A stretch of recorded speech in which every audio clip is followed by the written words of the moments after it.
Ndinouchingamidzai ini ndinoitwa Pastor Fortunate, ndiri missionary nomufundisi kuAmerica. Nhasi ndauya zvakare ndichipedza svondo maererano nekunamatira Zimbabwe. Hatinete, hatiperi simba, nokuti tinoziva kuti ruoko rwaJehovha runotisimbisa. Tinotenda Mwari nemukana wakadai. Tinopa mbiri kuzita rake. Tinonamata, izvo taenderera mberi tichitaura Mwari vanoti kudini kwatiri. Vakati umambo hwenyika ino hwava hwaKristu, hwava hwaMwari naKristu wake, hwava hwaShe naKristu wake. Naizvozvo isu takatora dzenyika yeZimbabwe tikadzipa kugwayana raMwari. Iro rinogona kusuka zvivi zvenyika, rinogona kuregerera. Tichibva tataura nezvenheyo dzenyika, kuti nheyo chiiko, itsika dzedu nemagariro, waniro atinoita, kuodzana, kurima, mararamiro edu, mashandiro edu, kuti varume vedu, vana vedu, madzimai edu akamira sei. Zvinhu zvinotaura nheyo yenyika. Saka tiri kuramba tichinamata kuti zvizhinji zvacho tinoona kuti zvakatsveyama, kwete nokuda kwedu, asi kuti pane vakaenda mberi kwedu, vakarunzirwa neshato mune zvinhu zvakawanda. Hazvisi zvese zvavakakanganisa, asi mukusarudza kuramba kuzvininipisa nokuzviisa pasi paMwari, vachitevedzera tsika dzemurume ainzi Nimrod mubhaibheri.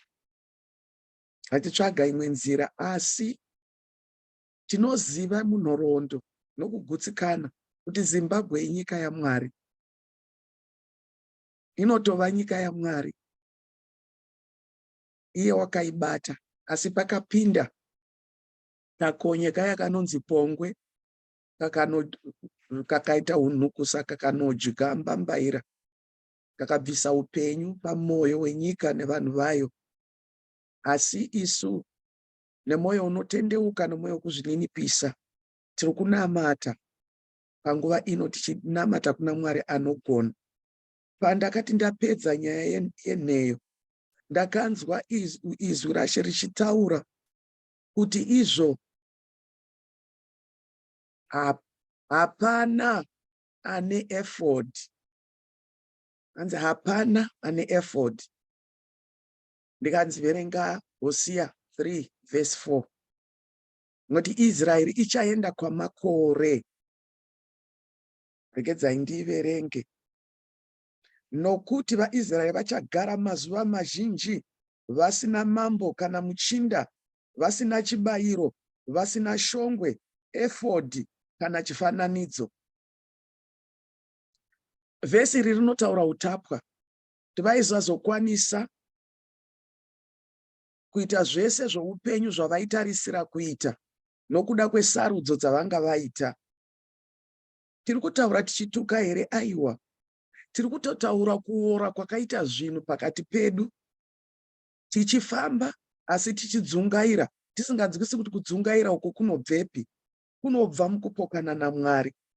Saka ndakanzwa kuti izwi rokuti hapana ane Ephod ndochinotarisa ndichinzvera shoko iri.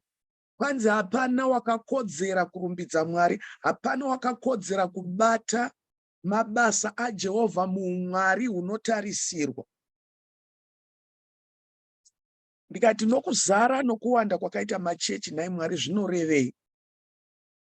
Zvinoreva kuti tikatarisa munhoroondo yeZimbabwe, kwete Zimbabwe chete, kana Afrika yose, unoona kuti madzitateguru edu haana kuramba vhangeri, asi akangotora vhangeri akaisa pamusoro pezvinhu zvavaiita.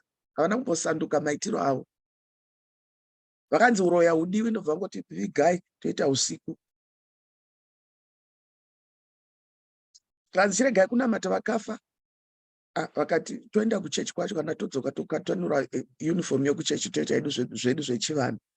Saka unoona kuti pane nhoroondo yemabasa asingafadzi Mwari. Saka Ephod iyi yanga iri apron yaipfekwa yeutsvene yokuti muprista akodzere kuita ushumiri. Zvazvinoreva ndezvokuti Mwari vari kudaidza Zimbabwe kuti ushumiri hwenyu ngautsveneswe, ngausimudzirwe huve hwemhando yapamusoro, nokuti makore apfuura kusvika pari zvino nenguva yatinorarama iyoyi hapana ane Ephod. Kana varipo vanoverengeka maoko muminwe. Zvino Mwari vanenge vakadaidza nyika yose kuti ive yavaPorofita, nokuti tinoziva kuti munamato chiitiko cheuprista chinoitwa nomuKristu wose wose. Saka hatisi tose vaRevhi, asi pauprista tese tine takadaidzwa, nokuti tinoita patinonopisa zvinonhuhwira pamberi paMwari inova minamato yedu, tine tichitakamira panzvimbo yeuprista. Zvino Bhaibheri rotiudza kuti izvo muprista mukuru ndiJesu, uyo akasarudzwa zvichienderana nesarudzo yomuprista anonzi Melkizedeki. Saka uprista hwedu hunotevera uprista hwaJesu. Hanzi nokuti haana kuzosarudzwa kuimba yekwaAroni kana yavaRevhi, wakabuda nokuimba yaJudha yanga isingaunzi vaPorofita. Zvino iye muprista namambo, kushayikwa kweEphod, kuti kana Mwari vachiudza kuti maenda mazuva akawanda musina Ephod, pasina kururama, pasina kushumira Mwari nenzira dzakarurama. Zvino Mwari ari kutidaidza kuti aiwa, shandurai kuita kwenyu.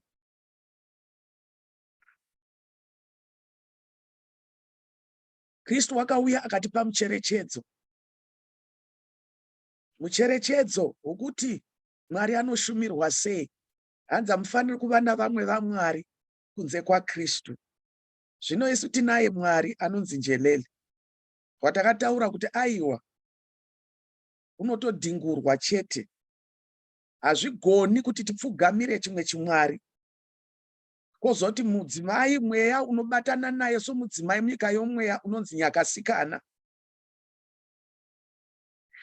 Tinotaurireko zvinhu izvi nokuti vazhinji vedu hatiendi kunopfugama kuna mulimu kunjelele, asi kana mbereko yashayikwa mumba tinonopfugamira vaPorofita vokwanjelele, tonosimikigwa, toita vana vatinozvara nokusimikirwa. Vana ava vanenge vakatoiswawo chidhindo chokuti havachisiri vana vazvarwa nokuda kwaMwari, vana vazvarwa nenzira dzakatsauka kuna Mwari. Saka kana vozopumhuka muupenyu vakati isu tiri venjuzu, regai kushamisika nazvo, nokuti kwavakabva hamukuzivi, havana kubva kuna Mwari. Onai mucherechedzo waSamueri wokutanga, patinoona mudzimai anga neungomwa. Bhaibheri shoko raMwari rakagadzirirwa kudzidzisa isu kudurikidza nezvaisanganikwa nazvo nevanhu nguva yapfuura. Nhasi tinogona kunongedza kuti manamatiro edu muZimbabwe haana kunaka, nokuti tinotarisa kuBhaibheri, kuti mucherechedzo weBhaibheri hatina kukwanisa kuubata. Hana wakati aita ngomwa ari pabarika, akachema kuna Mwari, kusvika even muprista ati makwenyu doro mupote muchidira mvura. Akati aiwa, mambo wangu, tiri mukadzi akanetseka mupfungwa. Dai Mwari andipa, Mwari mukandipawo mwanakomana, ndichamupa kwamuri. Zvino Samueri wakanzi ari ndumurwa achibva adzorerwa kumba kwaMwari sezvaidiwa sekuvimbisa kwanga kwakaita mai vake. Ndiyo nyaya yatinayo nhasi, yokuti vana vedu tinozvara tiine urongwa hwokuti ndichapfuma nomwana uyu, ndiye achaita kuti ndigarike. Zvose izvozvo hazvina kushata. Ko, achikura munomudzidzisa here nzira dzaMwari? Zvino tinonzwa kuti ndumurwa yakanopfeka Ephod ichishumira Mwari. Kuno mutana wanga akafuta ari hwitakwi mumba maMwari asisateereri Mwari. Mwari zvavanoita vanosumudza vanhu vakashoreka kuti imi munozviti munoziva mugofumuka. Vakasumudza Samueri kamwana kadiki kachangorumurwa kachipfeka Ephod, zvinoreva kuti paaipfeka Ephod wanga akakodzera, aine utsvene, achigamuchirika pamberi paMwari semuranda waMwari, iyo ari ndumurwa. Asi kune mutana ainzi Eri, kuna vanhu vakuru, vana vaEri, dzaiva nhubu dzaifeva. Sanhasi vamwe vaFundisi zvavanoita ndezvokuti vakadzi vakati handisi kuita pamuviri, vanorara navakadzi vacho, voti Mwari vaita chishamiso. Ndiko ndizvo zvinobvisa kupfeka Ephod. Hatigoni kupfeka Ephod naizvozvo. Chipfambi, vamwe takabva mumhuri dzanenge makagadzirirwa kuti muchaita pfambi huru, mugounza mombe mumhuri, vanhu vagodya. Mweya wokudya watinawo wenhafu, hakusi kudya nokuti hatigutsikani. Tinoda kunobata upenyu hwanhingi, tigobata upenyu hwanhingi kuti zvitinakire isu. Asika hakuna akaitwa Mwari pamusoro pomumwe munhu naMwari. Mwari woga ndiye Mwari womunhu wese. Saka zvatinoita tichichekeresa vana, haana kuita saizvozvo. Wakavimbisa Mwari akaenda naye kumba kwaMwari. Naizvozvo nhoroondo yeIsraeri inochinja, ichichinjwa naSamueri muprofita waMwari. Ndo zvatakatarisana nazvo muZimbabwe, kuti varipiko vana hana vanogona kuvimbisa Mwari, voudza vana vavo kuna Mwari. Nyika yowana pundutso. Regai ndikuudzei chokwadi chatinosangana nacho sevaFundisi vanoita deliverance. Madzimai mazhinji havadi kuti vana vavo varoorwa nokuti vakatovarodza kuzvikwambo. Vamwe vanotoda kuti vana vavo vakomana vaite ivo varume vavo. Ndakatamburisa, ndinetswa nababa vake, havachadi kuti mwana uya aroore, watova iye murume wavo. Panouya muroora, watova mukadzi wechitu. Ndidzo tsika dzatinadzo muZimbabwe right now. Ndo zvinoita vanhu vakarasika, vasisakodzeri kupfeka Ephod. Asi mai vakangwara saHana vakatora mwana vakaenda naye kuna Mwari. Ungomwa hwakapedzwa nokuuya kwemuprofita. Dai Mwari vakuitira nyasha iwe usina mwana, ukaimba zvinotaurwa muna Isaya 54 kuti imba iwe usina mbereko, nokuti vana vako vakawanda kudarika vaune mbereko. Wacho wanga akazvara wokutanga peninana vana achishaina, vana vake hatimbovanzwi. Kukuudzai kuti zvinhu zvisina mhiko dzaMwari hazvina simba. Tiri kutaurireiko neZimbabwe? Tiri kuti madzimai, dzidzaiwo pana Hana wakaindesa mwana kutembere yaMwari, kwete kutembere yedivisi, kutembere yeuroi nekukavheni, kuungano yavaroi, kuganda varoi usiku. Vazhinji vana vanenge vakatogadzwa pavanonoroorwa. Unoona akamirirwawo nekwaakanoroorwa ikoko, vomuvinga usiku kuzoungana pamusuo kuti uri umwe wedu here kana kuti hausi. Kana akasangova umwe wavo vanopenga. Varoi vanotonga muZimbabwe zvokuti Jehovha ngavasimuke vazviratidze, vapidigure mhiko nemasimba iwayo. Vanozvikudza ngavazvikudze havo, asi nguva yacho yapera. Vanotendeukai kuna Mwari. Madzimai, dzorai vana kuna Kristu.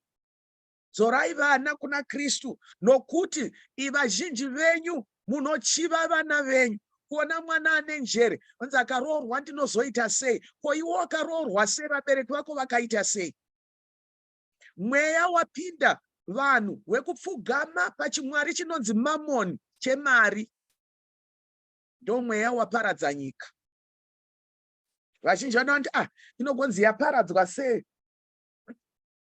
Sei uchitaura uchidaro? Ndo chokwadi. Hamusati maona kutambudzika kunoita vana mudiaspora.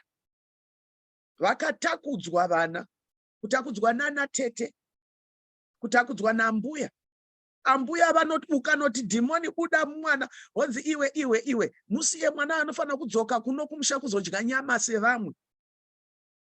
Hanzi Mwari wokuita sei? Wachinzwa munhu anotaura kudaro ndielder muchechi. Saka chechi ndio saka muchinzwa Kristu vachitaura muna Hosea 4:3 kuti hakuna akapfeka Ephod, zvichireva kuti nechiprofita chasvibiswa. And tinotsvaga chiprofita, moza kuti kutsvaga chiprofita whether muPentecostal church kana kumapostora kana kupi un'anga hazvina kusiyana nezvokuti takadzidziswa kunovhunzira kun'anga, saka tinongoshandura kunovhunzira muchechi. Ndo kazhinji kechiprofita unoda kuudziwa chii chausingazivi pamusoro pako. Unoziva kuti kumba kwenyu kunoroyo, iwe watiza noupenyu hwako wakaenda nawo kuna Kristu. Chaunoda kuzoudziwa nemuprofita chii chausingazivi. Ndiro dambudziko ratinaro. Saka koshayikwa anokodzera kupfeka Ephod, nokuti Kristu unoti ndakakupai simba rokutsika pamusoro penyoka nezvinyavada. Why? Nokuti Kristu waitoziva kuti simba, kana tisina simba ire hatigoni kurarama upenyu hwechikristu. Muna Ruka 10:19 handakupai simba rokuti mutsike pamusoro penyoka nezvinyavada uye nekukurira simba rose romuvengi. Imimi hapana chinokukuvadzai pamune muchita izvozvo. Kristu wakafara, wakati izvo aiwa, asi musafara kuti izvo muna masimba osaya, farai kuti mazita enyu akanyorwa kudenga. Zvinoreva izvo kuti unogona kuenda kudenga usina kuprofita, uchitevera shoko raMwari, kuverenga shoko raMwari uchirarama zvakataurwa neshoko raMwari. Saka zvinoreveiko zviri kuitika muZimbabwe kuvazhinji vedu, nokuti takanangana nemadzimai kuti vana vedu tinogona kuvaita saSamueri, kuti vanopfeka Ephod, vanokodzera kumira pamberi paMwari vari ndumurwa. Kana isu tikasandura maonero nemaitiro edu, vazhinji vedu takaromba zvisingaiti. Ende tiri kurombesa vanasikana. Ona asikana achiti vamwe vaiti kana vachinda, dzimwe shamwari dzangu vachinda kumusha kunobika doro rebiranzi tiri kuenda kudisco. Hakuna disco rakadaro. Kufa uku kwamuri kuita. Madzimai ngatidzidzei kubva kuna Hana. Mwari vari kutsvaga vapfeki veEphod. Mwari vari kutsvaga vaPorofita vakakodzera kumira pamberi pavo. Variko, asi tinovauraya nokunovapira, nokunovazora mishonga enhova, nokuvaita zvose kuti tigoteererwa nevana vedu, nokuvadyisa zvinhu zvisingagoni kutaurika, nokuti tinoda kuteererwa. Asi kana mateererwa, upenyu hwavo hunogona kukanganisika, nokuti mavhoronga urongwa hwaMwari mukati meupenyu hwemunhu. Munhu wakasikwa nemufananidzo waMwari, Mwari anoda kushanda naye semarongero aakaita noupenyu hwake. Koseiko muchinzwa panhoroondo yaKristu kuti paakazvarwa kwakauya varume vakabva kumabvazuva vakati, uripiko iye waberekwa ari mambo wevaJudha? Taona nyenyedzi yake kumabvazuva, tauyawo kuzomushumira. Zvinoita sokuti nhoroondo isina basa, asi ndo zvinoitika. Vavana vese vacheche vanobarwa kunouya star inouya inorilisiwa kudenga, inouya ichiratidza basa ravachazoita panyika. Kukura nokujeka kwenyenyedzi yomwana iyeye kunotsamwisa madhimoni, kunotsamwisa Satani, nokuti unoziva kuti kwazvarwa muvengi weumambo hwake. Saka musangotakura nhumbu nje, munonamatira nhumbu dzamakatakura, munonamatira zvibereko zvenyu kuti zvisava zvibereko zvinoburitsa nyoka. Notonzwa vashona vakangwara ka hanzi mimba ndimagavanise inozvara mbavha nomuroyi, pokuzvara muKristu. Munongotsvaka zvinhu zvakarereka chete. Kuna Hana wakapira mwana wake kuna Mwari.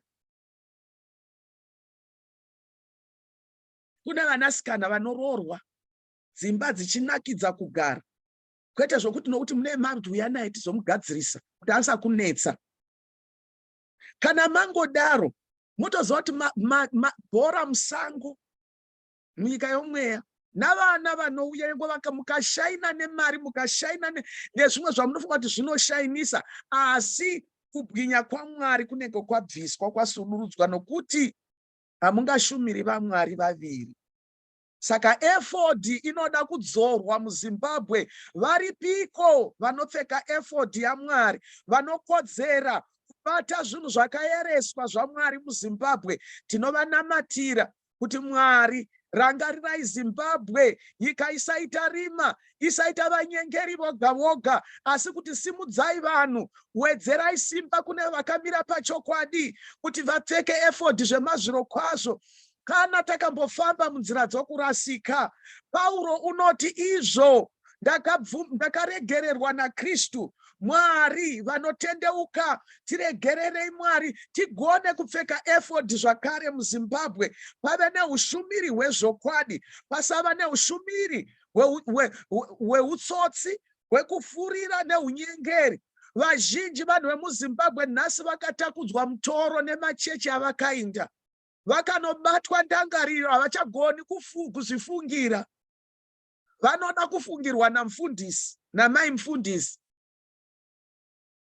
Nokuda kwaizvozvo, hapana zvavanoronga zvinobudirira pasina mvumo yamufundisi. Mwari, utapwa hwakadai tidzikinurei senyika. Vafundisi vapfeke Ephod mukukodzera.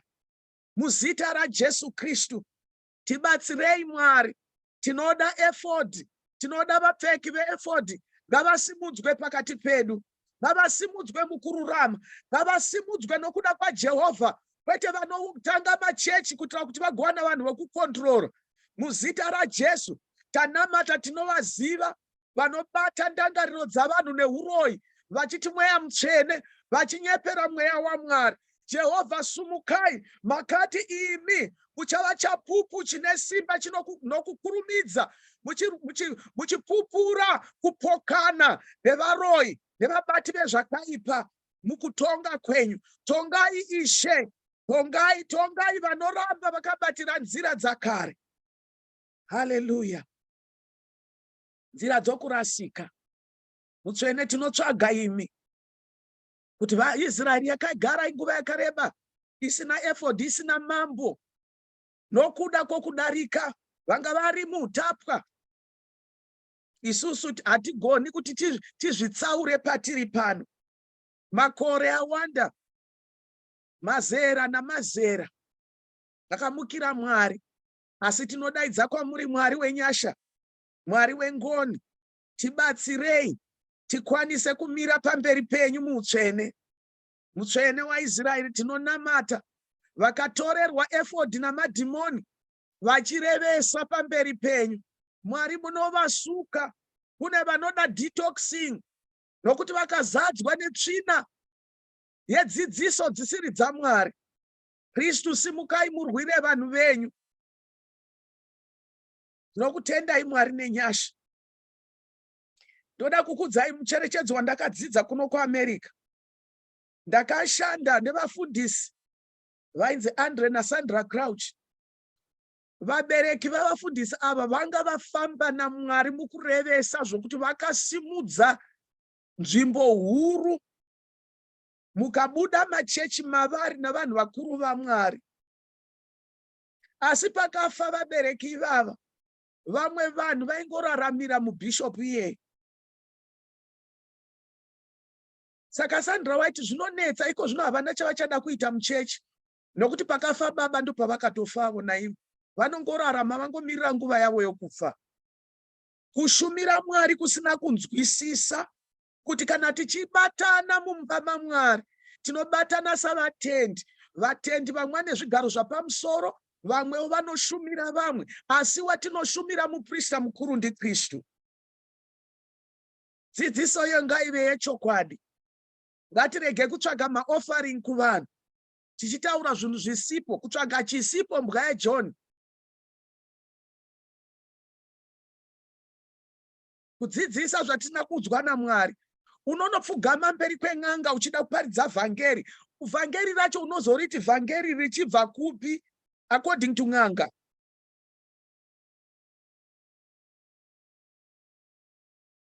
Mwari ngavatibatsire. Nyasha ngadziwanzwe kuvatendi. Hanzi hapana ane Ephod. Mwari vakangondiudzawo, ndiringotaurawo mutumwa haana mbonje. Hanzi hapana ane Ephod. Zvinoti hapana mutsvene, hapana wakakodzera.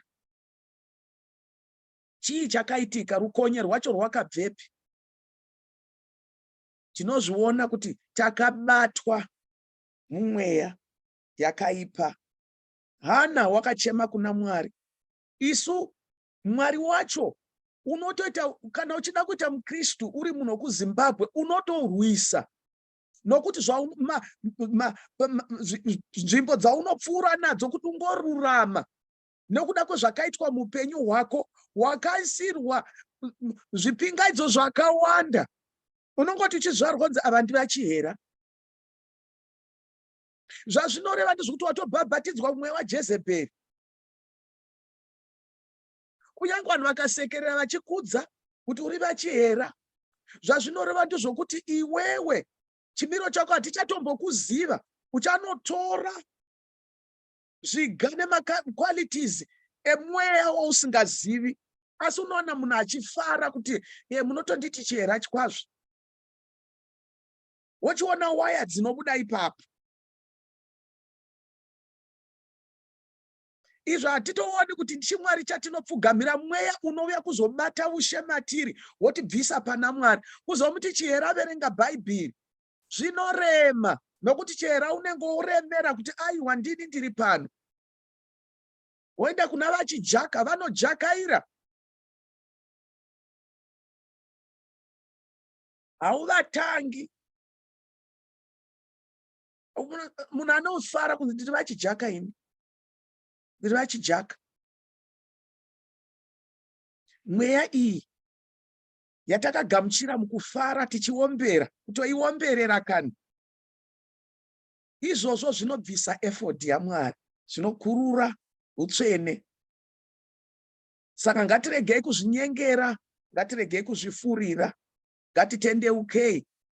Nyaya yemutupo iyi yamunopembedza iyi ndiwo utapwa ihwohwo, kuti kwamazuva tikangoramba takabatirira tichashaya Ephod.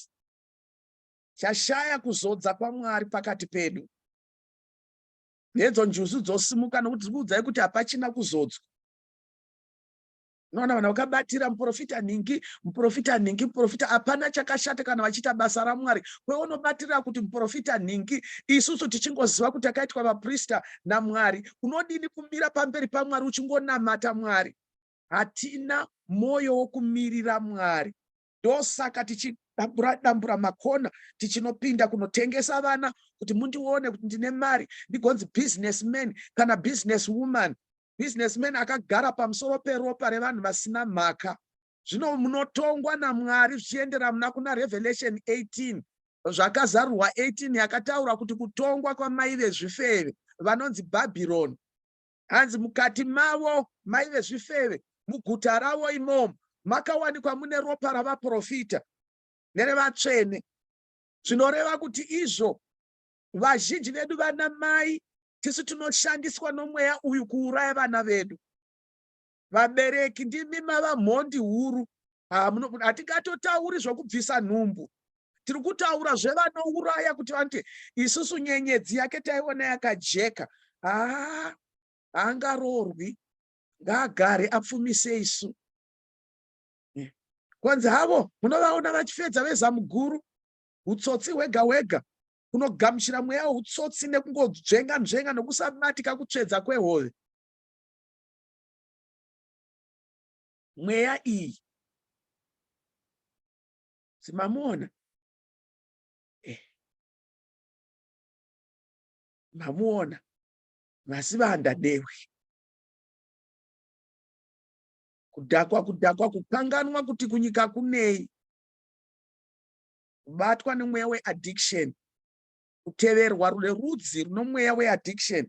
wangokura unotanga kuda kunzwa kuti waini inonaka sei. Zvinhu zvinobvisa Ephod, zvinobvisa Ephod. Asi tine chizvipembedza pakati pedu.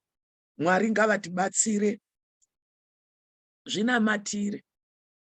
Taura ropa regwayana pamusoro pemazita ekurudzi kwenyu. Vanhu vane mazita anoshamisa. Unoshaura kuti mazita iwo vakawana sei? Aiva mazita eunyanzvi, pamwe unyanzvi hwakaipa zvinotyisa, asi vakawana mazita iwayo. Tinoda kuti tinamate Mwari vadzore zera rinopfeka Ephod pakati pedu. Vadzore mweya wokupfeka Ephod yaMwari, kwete Ephod yamadhimoni, kwete Ephod yeun'anga, n'anga dzomira savaKristu. Kuti kunoda kuti zvifambe tanga chechi. Tanga chechi uchaona kuti zvinokupfura, unoita mari.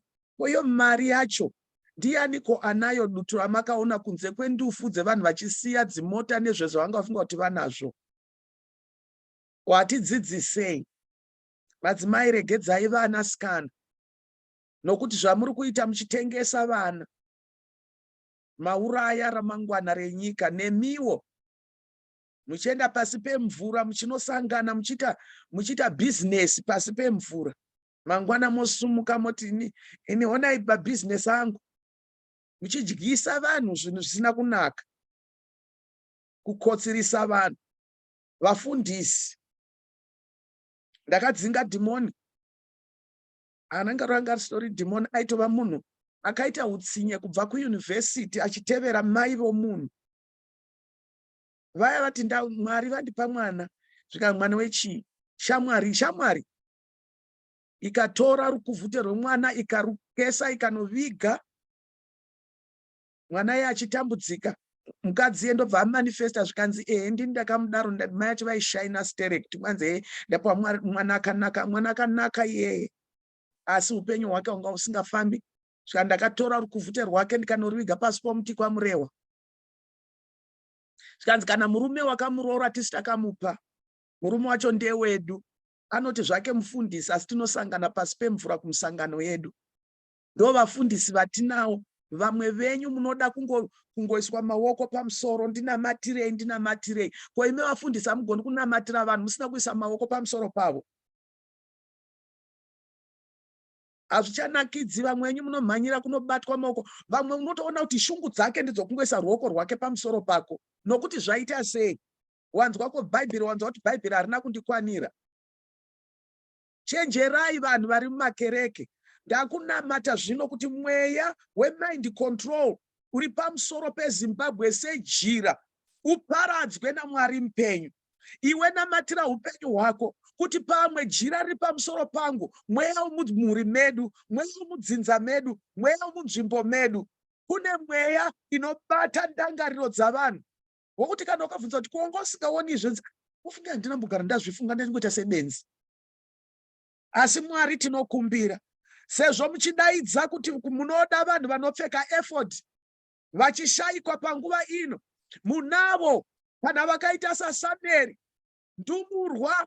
Mwari batsirai madzimai avo nemadzibaba avo vagone kurera vana ava sevaya vachapfeka Ephod mumba maMwari. Mwari kuti kutukwa kuri pamusoro penyika kupere. Mwari jira rakafugwa muZimbabwe navanhu rekukontrolera kuti vanhu vanomhanyira kuchechi kwavanoziva kuti mufundisi anoroya, mufundisi akaromba. Vanoramba vachienda ikoko nokuti hakuchina kumwe kwokuenda, vatapwa. Jehovha, dzikinurai vanhu venyu. Itai nyasha Mutsvene waIsraeri. Tinotendeuka on behalf of vaFundisi kuti Mwari hutsotsi, hunyengeri nehuroyi hwava mumba maMwari. Jehovha, pindirai nesimba renyu, murwire vanhu, murwire madzimai, murwire. Ngomwa dzakaita saHana dzinoenda kumba kwaMwari dzonomitisiwa navaFundisi vachiti ndiMwari waita chishamiso. Izvo imi makamirira kuti vana Hana venguva yedu vauye kwamuri kuzokumbira Mwari mwana kuti mugodzikisa muprofita. Naizvozvo tinokumbirawo munodzikisa mutungamiri wenyika, unodzikisa vatungamiri vemabazi akasiyana ehurumende. Tinonamata Jehovha, bvisai gumbeze rerima rakaunzwa nevaNefirimu, rakaunzwa nemhiko dzakaitwa navatungamiriri, rakaunzwa nemhiko dzakaitwa namadzishe, nemhiko dzakaitwa mudzimhuri. Muzita raJesu Kristu tiwane kushanyirwa naJehovha, vanhu vapepuke. Muzita raJesu ndangariro ngadzibekenuke nezita raJesu Kristu. Rima ngaribve muZimbabwe, kumabvazuva, kumadokero, kumaodzanyemba nokumavirira. Rima ngaribude, rima ngaribude. Utsinye huri kuitwa, vanhu vachiunza njuzu dzinodeura ropa mumarodhi. Jehovha, vanhu vachingofamba vasingatizi neupenyu hwavo nokuti vakabatwa ndangariro. Jehovha, tsudunurai misungo iri muvanhu. Mazita avo akasungirirwa zvokuti havagoni kutiza neupenyu hwavo, vari mumabhodhoro nemupfuko nemumakate. Tinokumbira Jehovha, tumirai ngirozi dzehondo dzizoparadza nzvimbo idzi. Jehovha, tanamata muno mwedzi waAugust kuti Jehovha ndimi moga munogona kuputsa hari namakate nezviveso zvakapirwa kuti vanopinda vanopfungairirwa nehutsi havazofungi, vanoita zvinodiwa pamba ipapo. Jehovha, dzikinurai vanhu venyu, vanamate Mwari mumweya nemuzvokwadi. Vana vakapirwa, chikafu chinodyiwa chakapirwa kurima mudzimba, vana vachiita mazungaidzwa. Mutsvenei tanyasha, chanyirai mufumure mabasa akaipa, murwire vasina mhaka. Muri Mwari imi. Mwari vanotsvaga vana, Jehovha vapei. Muvarangarire munyasha, vatsvage Mwari kwete kutsvaga n'anga. Iwe mweya unounza desperation muZimbabwe, uchifurira vanhu kuti kasira kugadzirisa zvinhu. Jehovha, simudzai chiyero chaMweya Mutsvene, murwire vanhu venyu, muvanzvengese kuunyengeri hweshato.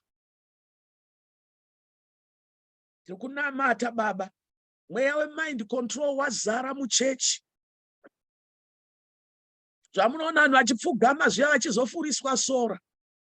Hakusi kuti vanhu vanoda kuita zvinhu zvakadaro asi havachina zvimwe zvavanokwanisa kuita. Vakagarwa nomweya weshato, havana zvokuita, hapachina zvimwe zvokuita. Hapana vhangeri riri kuparidzwa ipapo.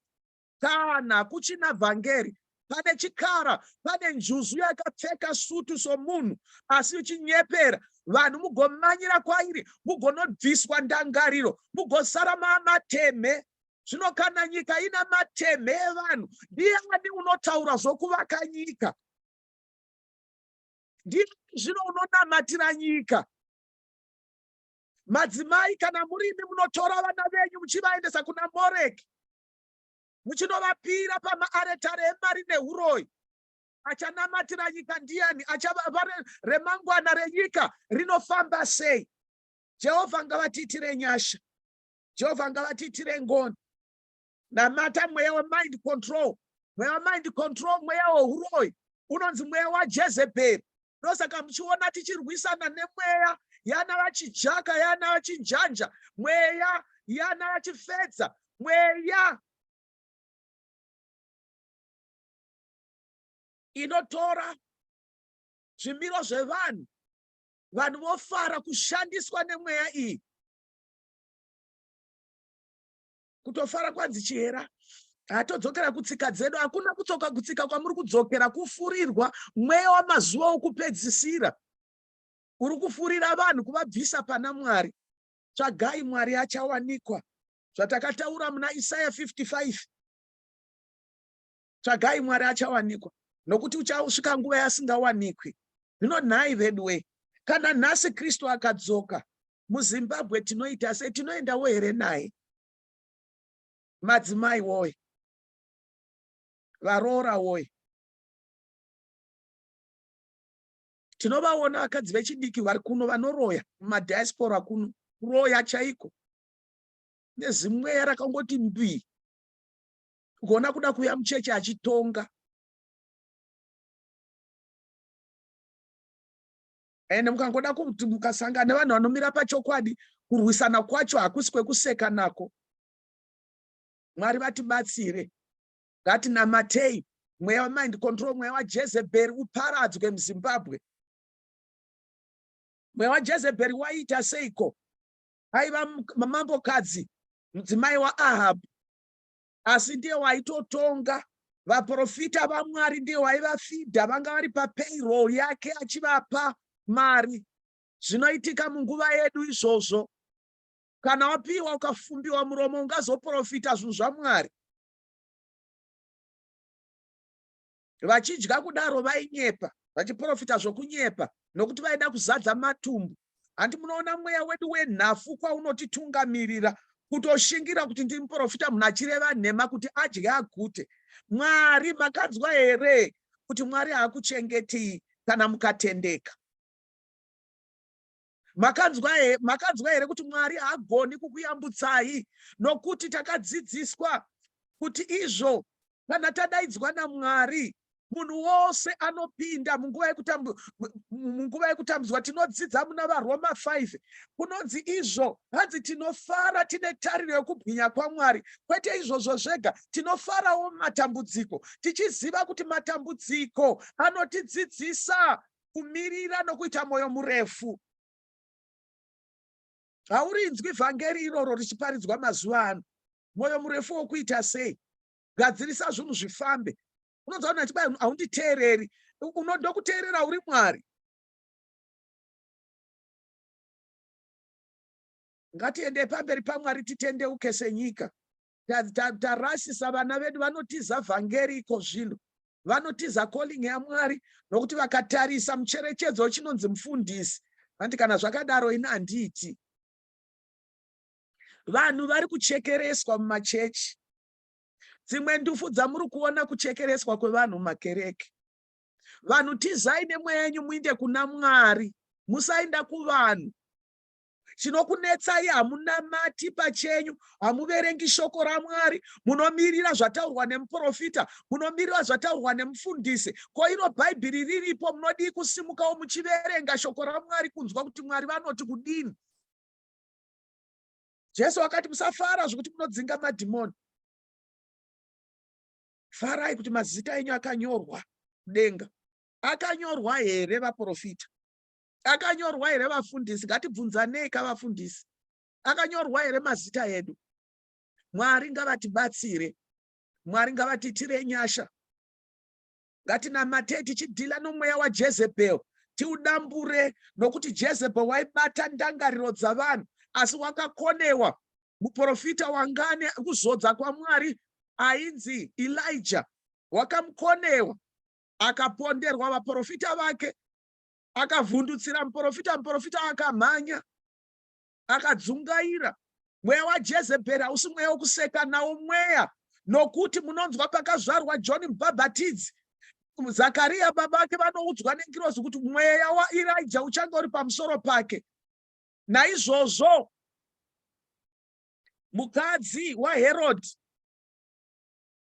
waangatora kumukoma kubradha yake Philipi, wangano mweya waJezebheri, ndiye wakati kumwana wake atamba mberi kwaHerodhi. Herodhi akati unode zvikanziti unoda musoro waJohn Mubhabhatidzi. Kukuudzai kuti mweya waJezebheri wakatevera wose uno mweya waElijah. Mweya waJezebheri unoda kudambura musoro. Zvinochonetsa ndokuti vafundisi venguva yedu vanotya kugurwa musoro, asi vakatogurwa musoro nenjuzu nechekare. Saka zvokuti totya kugurwa musoro hazvina zvazvichabatsira. Kwamunoenda uko kwakatonyanya kuipa kudarika kwaungadimburwa musoro naJezebheri. Wakamira pachokwadi. Eria haana kudimburwa musoro, wangobhejerwa. Mweya wacho unobhejera uchivhundutsira. Zvino kana mukava vanhu vanotya vanhu, rufu runotouya. Musatofunga kuti muchararama nokusingaperi. Kana anokuvhundutsira wacho naye uchafawo. Munovhundutsiriweiko nevanhu vachafa muchitadza kutya Mwari? Mweya waJezebheri wabata. Zvino Jezebheri unotonga vaJuzu vanongotuma vana vavo vakanaka vakarurama vouya muchechi vanongopuruzira. Handi kwangu mukadzi anga izi Dhiraira aibata musoro waSamueri achingomupuruzira massaging vaSamueri neanointing yose ndobva zvaenda. Vazhinji vendomumaindiro akaita kuzodzwa yakapuruzirwa nenjuzu. Juzu idzi musaita dzokutamba nadzo, dzinomirira mweya wakaipisisa waantikristu wakuuya panyika, wokuti ndidzo njuzu dzamuchazoona dzichisumuka dzichirwisana nemi muchiti ko zvari mwana wangu, zvari mwana womwana wangu. Kune vanhu vachistori vanhu pakati pedu, ufanira kuzvinzwisisa izvozvo, uye havachatotyi nokuti vakaona kuti mamuutapwa mese. Asi ngatidzokei kuna Mwari. Ndo chikurudziro changu chanhasi, ngatinamatei tichidambura jira redema rakagadzikwa mundangariro dzedu dzokuti tinongopusa kungopusa mumba maMwari. Iwe ndiwe wakagamuchira Jesu woga, asi wakungodzi kana mufundisi vati zvisaita ndingambokwanisi kuzviita, ndifanira kunzwa mufundisi, ndigobuda ndigodhiraivha ndakadai ndoudza mufundisi ndoda kunotenga grocery. Vakomana, saka iwe chauchaita chii? Zvino nyika ingasumuka kana uchifunga uchidaro, zvauriwo murume weimba yako. Mwari ngavatibatsire, Mwari ngavatigonese muzuva rechitatu rechina rokunamata. Ngatitsvagei Mwari, ngatirege kutsvaga vanhu. Zimbabwe yakamirira vana Samueri, vanhu vanopfeka Ephod. Mwari vangonditi ndanotaura kuti hapana Ephod, chiri kudiwa iEphod, nokuti haingopfekeki. Haungapfeki hanzu dzaMwari usina kururama. Munosangana nokubwinya kwake zvikakanganisika. Bvunzai Sauro. Asi Mwari vakanaka, vanoregerera. Ngatitendeukei Mwari vatiregerere. Zvatakumbira Mwari ngavatitire nyasha, ngavatitire nyasha. Vadambure mweya waJezebheri, vadambure mafungiro echiZimbabweni asiri aMwari. Ende tinozvida futi namafungiro iwayo. Takarasika kudaro hautitangi. Njere tinadzoka, asi njere dzacho dzinongobatsira vamwe. Ndo zvinoita vanhu vakamukira Mwari. Muine njere kudaro dzinongobatsira vedzimwe nyika, imimi chenyu kudya hakuna. Mwari ngavatibatsire. Mwari vedzoredzero ngavadzoredzere nyika yeZimbabwe. Mwari vanogona. Imo muno mwedzi kuchigadzirwa maelection kudai, isu tinomira padombo, tinoungana patsoka dzaKristu Jesu tichiti Mwari, hamusati mapedza neZimbabwe, hamusati mapedza navana vedu. Tinodzora mapenzi akarasika, tinodzoka isu mukurasika kwedu. Muzita raJesu tichidambura jira rakasimudzwa rakabviswa pasi pemvura. Muzita raJesu nemabasa esango reZimbabwe rinonzi Mother Earth ngaparadzwe. Ukama hwahwo huparadzwe mukati meupenyu hwevanhu, hwezvematongerwo, hwezveupfumi hwenyika, hwemaripiro evanhu newaniso dzevanhu. Uve Baba nokuratidzwa kwokubwinya kwenyu. Birigova kwamuri Mwari vanobata ushe pavanakomana vevanhu. Tinokutendai nokuti muri Mwari. Maita enyu mutsvene mukudzwe nokusingaperi. Muzita raJesu tinotenda, tinotenda munotinzwa. Mwari, tinoda kupfeka Ephod yenyu Mwari. Mwari, tidzikinurei, tirwireiwo Mwari munyasha. Vamwe vedu takapinda pane zvakawanda zvokuti kana nesu tikazvitarisa tinoti tingatanga kuparidza vhangeri. Ufeve hwacho hwanga hwakawanda, uroyi hwacho hwanga hwakawanda, kudhakwa kwacho kwanga kwakawanda, un'anga hwacho hwanga hwakawanda. Asi kuna Simon the sorcerer akatendeuka, kuno musikana uya muranda wanga akagarwa nemweya weshato akatendeuka, akadzikinurwa, dhimoni rikadzingwa. Jehovha, tinokutendai nevarume navakadzi vanopfeka Ephod vachitaura zvokwadi yedenga. Muzita raJesu munyadzise Jezebheri, munyadzise Ehabu, munyadzise vanosumuka vachinotsvaga un'anga vachiti runoprofitiwa, ivo vachitsvaga un'anga. Jehovha, titsvage chiso chaMwari muzita raJesu, tigova vanhu vakarurama pamberi penyu. Maita mutsvene tinopambiri kuzita renyu nokusingaperi. Amen. Muropafadzwe zviro kwazvo muve nezuva rakanaka.